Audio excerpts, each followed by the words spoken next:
Sir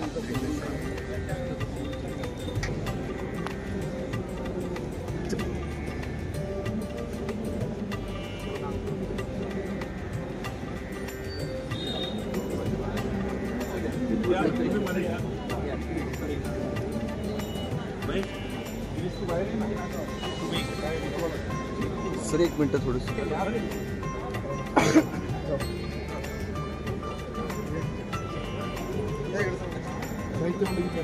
सरकार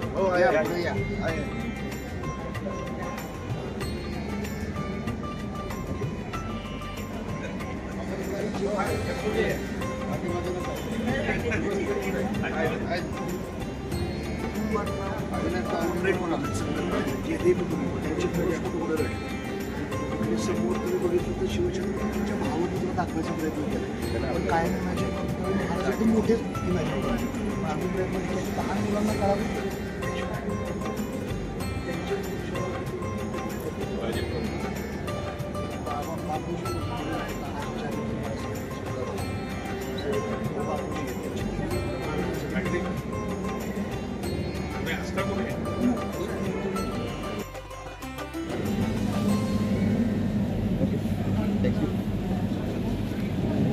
एक कैलास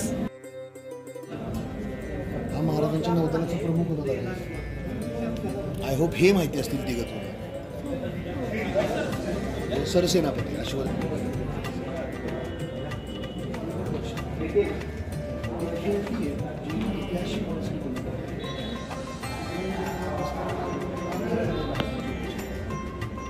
मोठ्या माणसाने एवढे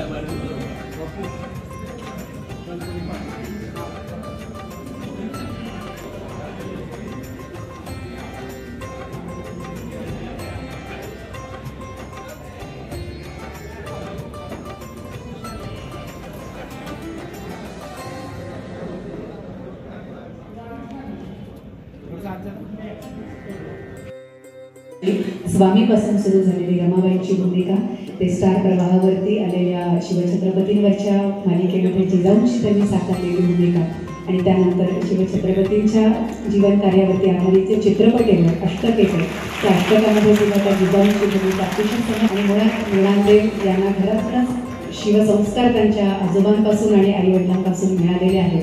त्यामुळे केवळ अभिनेत्री नाही तर शिवसंस्कारामध्ये वाढलेली एक सुजाण अभिनेत्री या नात्याने आपल्या व्यासपीठावरती आपल्या सगळ्यांच्या वतीने रामभाऊ माळी प्रबोधिनीच्या माध्यमातून अनेकविध उपक्रम ज्यामध्ये ट्रेनिंग सेंटर ज्याला म्हणता येईल सोप्या भाषेत सांगायचं तर असं होतं ते.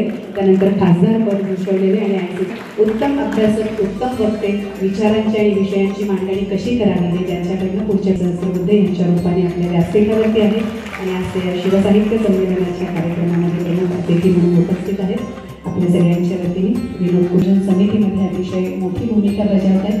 त्यामुळे या सगळ्यांचं आपल्या कार्यक्रमामध्ये आणि उद्घाटनाच्या सत्रामध्ये आपल्या सगळ्यांच्या वतीने आपण स्वागत करतो आहोत. रवींद्र घाटपांडे यांनाही मी पुढे निमंत्रित करेन आणि विनीतजींना विनंती करेन की आपण त्यांचंही स्वागत करावं व्यासपीठावरती. रवींद्र घाटपांडे आपणही पुढे या. स्नेहल प्रकाशनच्या माध्यमातून 300-350हून अधिक पुस्तकं त्यांनी केवळ ऐतिहासिक अमित कुलकर्णी आपणाला विनंती करेन की हे स्वागत आपण करावं. मंडळी आपल्यापर्यंत पोहोचतात. माननीय श्री रवींद्र सातारा पंचायत समितीचे माननीय गटशिक्षणाधिकारी यांना आपण सन्मानित करतो आहोत.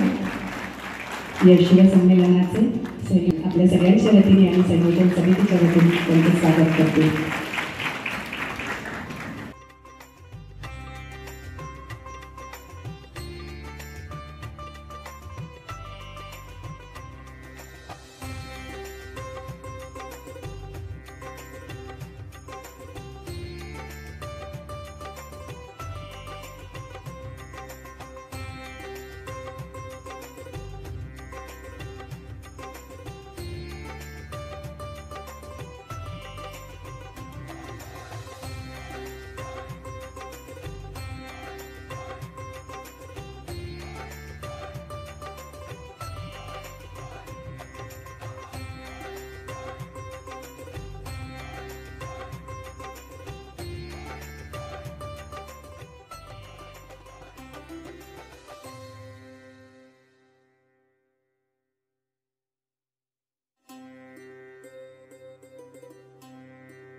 कविलक शिवसाहित्य संमेलनाला आज आपण सगळेजण सामोरे जातो आहोत.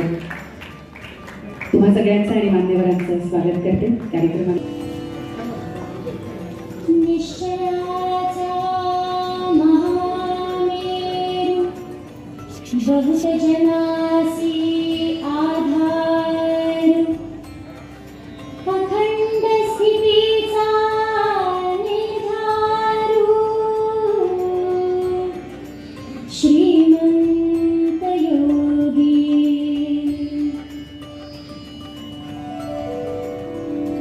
नरपती हयपती गजपती गणपती भूपती जडपती पुरंदराणी शक्ती पृष्ठभागी यशवंत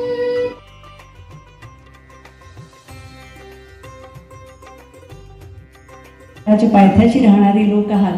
पण शंभूराजांच्या काळातली गोष्ट आहे. इथे औरंगजेब भयंकर त्रस्त झाला होता की शिवाजी महाराजांनंतर सुद्धा त्यांचे सगळे किल्ले आपल्या ताब्यात येऊ शकत नाहीत म्हणजे काय.